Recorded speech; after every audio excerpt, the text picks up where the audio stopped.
नमस्कार, मैं हूं आपके साथ स्नेहा और आप जुड़ चुके हैं प्रो भारत न्यूज़ के साथ। मैं आपको बता दूं कि आज हमारे साथ मौजूद हैं मिशन स्टेटहुड के प्रेसिडेंट सुनील ढिम्पल जी। आज हम इनसे जानना चाहेंगे कि कैबिनेट की फर्स्ट मीटिंग जो हुई है, अमर अब्दुल्ला की सरकार बने हुए 100 दिन जो है वो कंप्लीट हुए हैं। हम इनसे जानना चाहेंगे कि क्या कुछ कैबिनेट मीटिंग के बाद निकल के सामने आया है। जी, आप ये जानना चाहते हैं कि 100 दिन हो गए हैं सरकार का और किस तरीके से सरकार चल रही है। तो आपके सामने ही है सरकार। जो वादे जम्मू कश्मीर की आवाम के साथ चुनावों में किए हुए थे वो वादे पूरे करने की कोशिश कर रही है और 100 दिन में बड़े कामयाबी के साथ chief minister Omar Abdullah alliance की गठबंधन की सरकार, जिसको मिशन स्टेटहुड ने पहले दिन से ही पूरा समर्थन किया हुआ है, और कांग्रेस और नेशनल कॉन्फ्रेंस की अलायंस की सरकार पार्लियामेंट में भी और असेंबली के चुनावों में भी हम इकट्ठे रहे हैं। तो 100 दिन पूरे होने के ऊपर मुबारक भी है। अगर आपने कहा है कि 100 दिन पूरे हो गए हैं तो हो भी गए हैं, तो मुबारक है इस गठबंधन की सरकार को और बड़े अच्छे तरीके के साथ ये सरकार चला रहे हैं।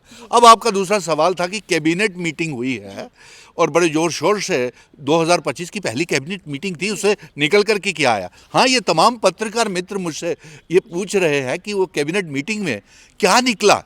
अरे कैबिनेट सर पहले तो हम आपसे ये जानना चाहेंगे कि 2025 की पहली कैबिनेट मीटिंग हुई है, उसमें ये भी दावा किया गया है कि जो गवर्नमेंट एम्प्लॉयज़ हैं उनका डीए जो है वो भी बढ़ेगा, यानी कि 50% जो है पहले उनको मिलता था, अभी वो 53% पे जाके जो है मिलेगा। और भी इसी तरह के कुछ जो वाक़े जो हैं वो निकल के सामने आए हैं, उनके बारे में आप थोड़ा हमें एक्सप्लेन करें और डिटेल में बताएं। बिल्कुल।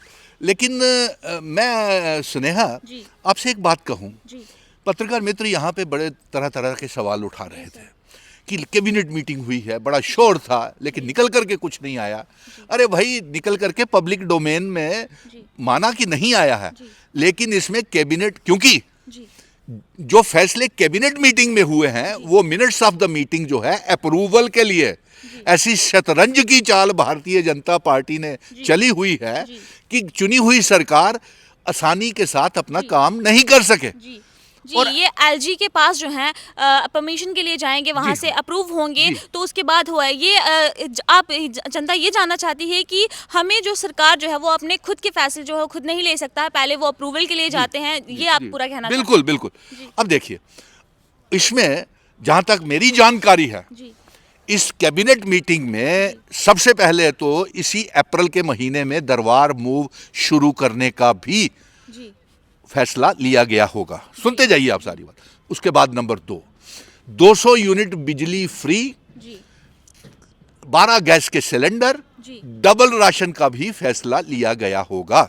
उसके बाद जितने पीएचई, पीडीडी, पीडब्ल्यूडी के डेली वेजर्स, एसआरओ 43 के बच्चे, फायर एंड इमरजेंसीज की जो घोटाला, और उसके साथ साथ नेशनल यूथ कॉर्प्स, रहबरे खेल, जंगलात, सेहत, एसपीओज, विलेज डिफेंस कमेटीज के member, home guards, land owner, contingent paid worker, कुक्स, dental hospitals, dental surgeons की, बीएमएस डॉक्टर्स की अपॉइंटमेंट, रिक्रूटमेंट के भी फैसले लिए होंगे। अब आप कह रहे हो, आप पत्रकार मित्रों का जाहिर है कि आप भी तो समंजस की स्थिति, कंफ्यूजन की स्थिति में है कि निकल करके क्यों नहीं आया। अरे साहब, अब अफसोस इस बात का है कि ये चुनी हुई सरकार कन्फ्रंटेशन नहीं लेना चाहते हैं उमर अब्दुल्ला साहब, क्योंकि अगर ये पब्लिक डोमेन में सारी बातें आ जाती कि जो चुनी हुई सरकार ने जो वादे किए हुए हैं उसको लेकर के कैबिनेट में फैसले लिए हैं और एलजी साहब वहाँ पे अप्रूवल ना दें, तो एक माहौल बन जाता है कन्फ्रंटेशन का। इसलिए अब घबराइए नहीं, ये हमारा भी वादा है। अब यहीं पे पत्रकार मित्र कह रहे थे कि भारतीय जनता पार्टी चलने नहीं दे रही सरकार को और वो दबाव बना रही है कि national conference Bharatiya Janata party के साथ गठबंधन करे, उनका डिप्टी चीफ मिनिस्टर बनाए। और यहाँ पे पत्रकार ही कह रहे थे कि वो ये भी दबाव बना रहे हैं कि 2 पार्लियामेंट 4 सीटों के राज्यसभा की सीटें जो है उसमें से 2 बीजेपी को दी जाए और 2 नेशनल कॉन्फ्रेंस खुद ले ले।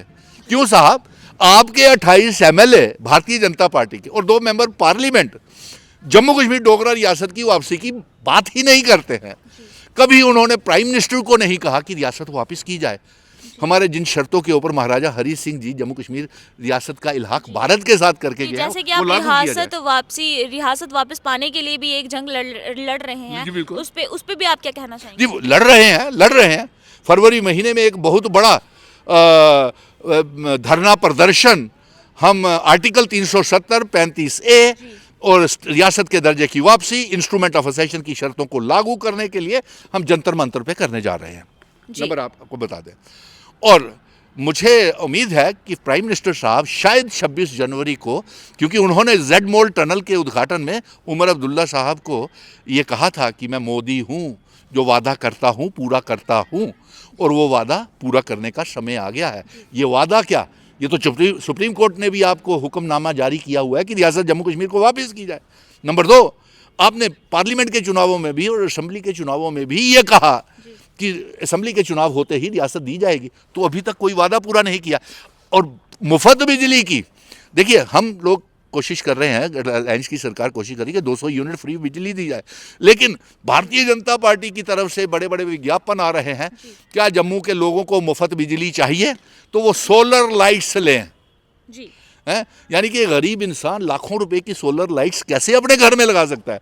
जो मरले 2 मरले के प्लॉट में रहता है वो कहाँ से लाखों रुपए की सोलर लाइट लगवाएगा? तो ये देखिए यहाँ पे खुद ही वो मुश्किलें रोड़े पैदा कर रहे हैं। और दूसरा, आपने ये कहा कि सबसे पहले अब 100 दिन में, आप देखिए बुद्धल में, बदहाल में, रजौरी में 100 दिन हो गए हैं उमर अब्दुल्ला जी की सरकार को बने हुए, तो अभी तक जो है आम जनता को उसके क्या फायदे मिले हैं या उन्होंने आम जनता के लिए क्या किया है, वो भी हम जानना चाहेंगे जी। यही तो कर रहे हैं ना, अब यही करने हैं जी। यही करने हैं और यही वादे बच्चों को पक्का करना है, उनको रोजगार देना है। जो 10 साल का बैकलॉग भारतीय जनता पार्टी ने किसी के पक्का नहीं किया, रोजगार नहीं दिया, बड़े बड़े लिस्टों में स्कैम्स हुए, फायर एंड इमरजेंसी की, सब इंस्पेक्टर की, और जो अभी तो एक और घोटाला निकल करके आ रहा है कि कांस्टेबल्स की भर्तियों में भी जो कल लिस्ट निकली है, 6 लाख एप्लीकेशन लगी थी, यानी कि 6 लाख बेरोजगार नौजवान हैं जो highly qualified, MSc, PhD, post graduate, वो कांस्टेबल की भर्ती के लिए उन्होंने दरख्वास्तें दी और वहाँ भी घोटाला हो गया है। और वो उसमें भी धांधलियों के आरोप लग रहे हैं, सोशल मीडिया में ही आपके देख रहे हैं। और दूसरा, अब उनको ये डर पड़ गया कि सब इंस्पेक्टर के भी इंटरव्यूज़ और एग्ज़ाम्स होने वाले हैं, कहीं वहाँ भी धांधली ना हो जाए। तो हुआ क्या 14 सालों पिछले 2014 के बाद कुछ नहीं हासिल हुआ। लगे हुए हैं और पूरा भरोसा है कि तमाम 1 करोड़ 30 लाख आवाम को मिशन स्टेटहुड ने जो वादे किए हैं और रिलायंस की सरकार से ये वादे पूरे करवाएंगे। और इसके लिए मैंने ये भी मांग की हुई है कि जम्मू के एक डोगरा बेटे को राज्यसभा में भेजा जाए, जिसने 5 अगस्त 2019 के बाद नेशनल कॉन्फ्रेंस, कांग्रेस, तमाम political parties, Jammu Kashmir, Chenab valley, Pir Panjal को इकट्ठा किया है। जी। तो सुनील डिम्पल जी, बहुत अच्छा लगा आपसे बातचीत करते और बहुत ही इन्फॉर्मेशन आपने हमारे दर्शकों को बताई और हमें भी आपसे बात करके बहुत अच्छा लगा। धन्यवाद। और ये हमारे साथ मौजूद थे मिशन स्टेटहुड के प्रेसिडेंट सुनील डिम्पल जी। और इसी तरह की खबरों के लिए बने रहे प्रो भारत न्यूज़ के साथ। मैं हूँ आपके साथ स्नेहा। नमस्कार।